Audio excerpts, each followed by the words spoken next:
Hi friends, welcome to my channel. ഞാൻ ഇന്ന് 4 മണി ചായക്ക് പറ്റിയ ഒരു അടിപൊളി ഉണ്ണിയപ്പത്തിൻ്റെ റെസിപ്പി ആയിട്ടാണ് വന്നിട്ടുള്ളത്. ഇത് നമ്മൾ ഇഡ്ലി മാവ് വെച്ചിട്ടാണ് ചെയ്തിരിക്കുന്നത്. ഇപ്പോൾ രാവിലെ ബ്രേക്ക്ഫാസ്റ്റിന് ഇഡ്ഡലി ഉണ്ടാക്കിയ മാവ് ബാക്കിയുണ്ടെങ്കിൽ 4 മണിക്ക് നമുക്ക് കുട്ടികൾക്ക് പെട്ടെന്ന് റെഡിയാക്കി കൊടുക്കാൻ പറ്റിയ ഉണ്ണിയപ്പമാണ്. ഉണ്ണിയപ്പം കുഴിയപ്പം എന്നൊക്കെ പറയാം.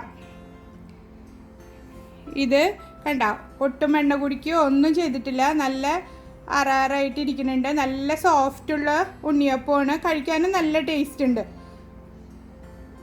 കണ്ടില്ലേ, ഒട്ടും കരിഞ്ഞു പിടിക്കുകയോ ഒന്നും ചെയ്തിട്ടില്ല. എൻ്റെ ഉണ്ണിയപ്പച്ചട്ടി ചെറിയതായതുകൊണ്ടാണ് ഇതിങ്ങനെ ചെറിയ ഉണ്ണിയപ്പമായിട്ടിരിക്കുന്നത്. നല്ല സ്പോഞ്ച് പോലത്തെ ഉണ്ണിയപ്പമാണ്. നമുക്ക് ഇൻസ്റ്റൻ്റായിട്ട് ഉണ്ടാക്കിയെടുക്കാൻ പറ്റിയതാണ്. നമ്മൾ ഗോതമ്പ് പൊടിയിലും മൈദപ്പൊടിയിലും റവയിലും അരി അരച്ചിട്ടും ഒക്കെ കുഴിയപ്പം ഉണ്ണിയപ്പമൊക്കെ ഉണ്ടാക്കിയെടുക്കാറുണ്ട്. ഇതുപോലെ ട്രൈ ചെയ്ത് നോക്കിയിട്ടില്ലെങ്കിൽ ഒന്ന് ചെയ്ത് നോക്കണം, എന്നിട്ട് ഫീഡ്ബാക്ക് അറിയിക്കണം. അപ്പോൾ ഇനി ഇതെങ്ങനെ റെഡിയാക്കുന്നതെന്ന് നോക്കാം. നമ്മളിന്ന് കുഴിയപ്പം റെഡിയാക്കണത് ഇഡ്ലി മാവിലാണ്.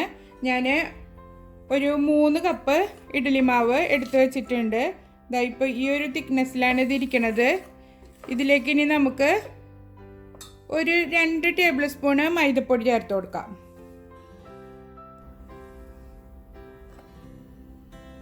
മൈദപ്പൊടിക്ക് പകരം ഗോതമ്പ് പൊടിയും ചേർത്ത് കൊടുക്കാം.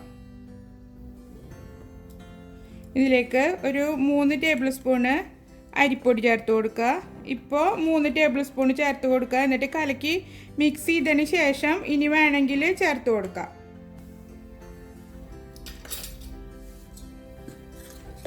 നന്നായി മിക്സ് ചെയ്ത് കൊടുക്കുക. കാരണം നമ്മൾ ശർക്കര ചേർത്തിട്ട് വീണ്ടും മാവ് തിക്കായിട്ടില്ല എന്നുണ്ടെങ്കിൽ ചേർത്ത് കൊടുത്താൽ മതി.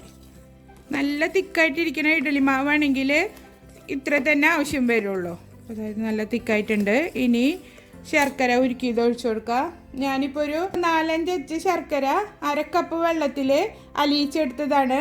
ഇതെന്നിട്ട് അരിച്ചെടുത്തിട്ടുണ്ട്.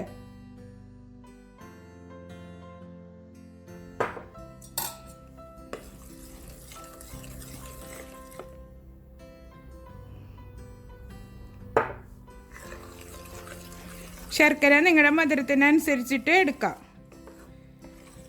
ഞാൻ കുറച്ചും കൂടെ ശർക്കര ചേർത്തിട്ടുണ്ട്. മൊത്തം 3/4 കപ്പ് ശർക്കരയാണ് നമുക്ക് 3 കപ്പ് മാവിലേക്ക് ആവശ്യം. അത് നിങ്ങൾക്ക് മധുരം കൂടുതൽ വേണമെന്നുണ്ടെങ്കിൽ കൂട്ടിയെടുക്കാം, കുറവ് മതിയെന്നുണ്ടെങ്കിൽ കുറച്ചെടുക്കാം. അപ്പോൾ ഇത് മാവ് ഈ ഒരു തിക്നെസ്സിലാണ് ഇരിക്കുന്നത്. നമുക്കിനി ഒരു 3 ടേബിൾ സ്പൂണും കൂടെ അരിപ്പൊടി ചേർത്ത് കൊടുക്കാം. 3 ടേബിൾ സ്പൂൺ ഇട്ടിട്ടുണ്ട്. ഇനി നന്നായി മിക്സ് ചെയ്ത് കൊടുക്കുക.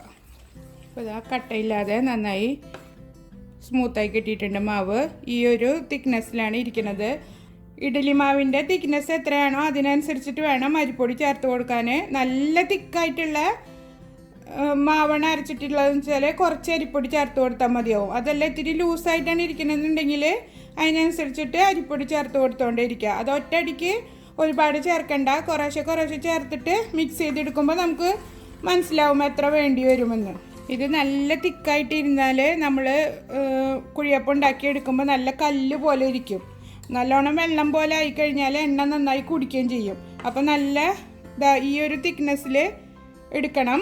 നല്ല വെള്ളം പോലെ ഉരിക്കരുത്, നല്ല കട്ടിയായിട്ടും ഉരിക്കരുത്. ആ ഒരു രീതിയിൽ വേണം കലക്കിയെടുക്കാൻ. ഇനി നമുക്കിതിലേക്ക് ഒരു 1/4 കപ്പ് തേങ്ങ കൊത്തിയരിഞ്ഞ് വറുത്തെടുത്തതാണിത്. അത് ചേർത്ത് കൊടുക്കുക. ഇതിപ്പോൾ നമ്മൾ ഉപ്പ് ചേർത്തിട്ടാണ് അരച്ചിട്ടുള്ളതെങ്കിൽ ഉപ്പ് ചേർത്ത് കൊടുക്കണ്ട, അല്ലെങ്കിൽ ഇതിലേക്ക് ഒരു നുള്ളു ഉപ്പ് ചേർത്ത് കൊടുക്കുക. ഈ സമയത്ത് മധുരം നോക്കിയിട്ട് മധുരം കുറവുണ്ടെങ്കിൽ ചേർത്ത് കൊടുക്കണം. ഇത് നമ്മൾ കലക്കി വെക്കേണ്ട ആവശ്യമൊന്നുമില്ല. നമ്മൾ മിക്സ് ചെയ്തിട്ട് അപ്പോൾ തന്നെ നമുക്ക് ചുട്ടെടുക്കാവുന്നതാണ്. കുഴിയപ്പച്ചട്ടി വെച്ചിട്ട് ചൂടാക്കിയെടുക്കുക. നന്നായി ചൂടായി വരുമ്പോൾ ഇതിലേക്ക് നിങ്ങൾക്ക് നെയ്യിൽ വറുത്തെടുക്കുന്നതാണ് ഇഷ്ടം എന്നുണ്ടെങ്കിൽ നെയ്യിൽ വറുത്തെടുക്കാവുന്നതാണ്. ഞാനിപ്പോൾ ഓയിലാണ് ഇത് വറുത്തെടുക്കുന്നത്. ചൂടായിട്ടുണ്ട്. അതിലേക്ക് കുറേശ്ശെ എണ്ണ ഒഴിച്ചു കൊടുക്കുക.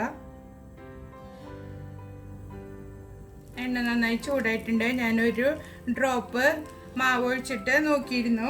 ഇനി തീ നന്നായി ചെറുതാക്കി വെക്കുക. ചെറിയ തീയിൽ വെച്ചിട്ട് വേണം ഇതുണ്ടാക്കിയെടുക്കാൻ, ഇല്ലെങ്കിൽ അത് പെട്ടെന്ന് കരിഞ്ഞു പോകും. ഇനി നമുക്ക് മാവ് കോരി ഒഴിച്ചു കൊടുക്കാം. ഒരു മുക്കാ കുഴി വരെ ഒഴിച്ചു കൊടുത്താൽ മതി.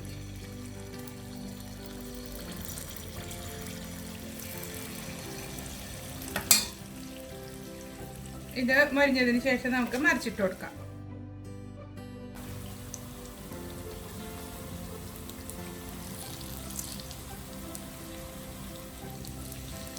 അപ്പുറത്തെ സൈഡും മൊരിയുമ്പോൾ നമുക്ക് എണ്ണയിൽ നിന്ന് കോരി മാറ്റാം. ഇതിൽ നമ്മൾ മണത്തിന് വേണ്ടിയിട്ട് ഏലക്ക പൗഡർ ഒന്നും ചേർത്തിട്ടില്ല. ഒന്നും ചേർക്കാതെ വെറും മാവും ശർക്കര ഉരുക്കിയതും അരിപ്പൊടിയും മൈദപ്പൊടിയും ചേർത്തിട്ടാണ് നമ്മളിത് ഉണ്ടാക്കിയെടുക്കുന്നത്. രണ്ട് സൈഡും ഗോൾഡൻ കളർ ആയിട്ടുണ്ട്. ഇനി നമുക്കിത് എണ്ണയിൽ നിന്ന് കോരി മാറ്റാം. ഇതേ രീതിയിൽ തന്നെ ബാക്കിയിരിക്കുന്ന മാവും നമുക്ക് റെഡിയാക്കി എടുക്കാം. ഇതിനു മുമ്പ് ഞാൻ ദോശമാവ് വെച്ചിട്ട് ഒരു ജിലേബിയുടെ റെസിപ്പി ഇട്ടിട്ടുണ്ട്. കാണാത്തവരുണ്ടെങ്കിൽ കണ്ടു നോക്കണം കേട്ടോ. നിങ്ങൾ ആദ്യമായിട്ടാണ് എൻ്റെ ചാനൽ കാണുന്നുണ്ടെങ്കിൽ സബ്സ്ക്രൈബ് ചെയ്യാനും ലൈക്ക് ചെയ്യാനും ഈ റെസിപ്പി ഇഷ്ടമാവുകയാണെങ്കിൽ ഫ്രണ്ട്സിനും റിലേറ്റീവ്സിനും ഷെയർ ചെയ്ത് കൊടുക്കാനും മറക്കരുത്. നിങ്ങൾക്ക് ഞാനിടുന്ന വീഡിയോസിൻ്റെ നോട്ടിഫിക്കേഷൻ അപ്പോഴേക്കപ്പോൾ ലഭിക്കണമെന്നുണ്ടെങ്കിൽ ബെൽ ബട്ടണിൽ ഓൾ ഓപ്ഷൻ ക്ലിക്ക് ചെയ്ത് വയ്ക്കുക. അപ്പോൾ ഞാനിടുന്ന വീഡിയോസിൻ്റെ നോട്ടിഫിക്കേഷൻ അപ്പോൾ തന്നെ ലഭിക്കും. ഇനി ഒരു സൈഡ് മൊരിയുമ്പോൾ നമുക്ക് മറിച്ചിട്ട് കൊടുക്കാം. നമ്മുടെ കുഴിയപ്പം ഫുള്ള് റെഡി ആയിട്ടുണ്ട്. എല്ലാവരും ട്രൈ ചെയ്ത് നോക്കണം. ഇഷ്ടമാവുകയാണെങ്കിൽ എൻ്റെ ചാനൽ സബ്സ്ക്രൈബ് ചെയ്യാനും ലൈക്ക് ചെയ്യാനും ഷെയർ ചെയ്യാനും മറക്കരുത്. അടുത്തൊരു വീഡിയോയുമായി വീണ്ടും കാണാം. ബൈ.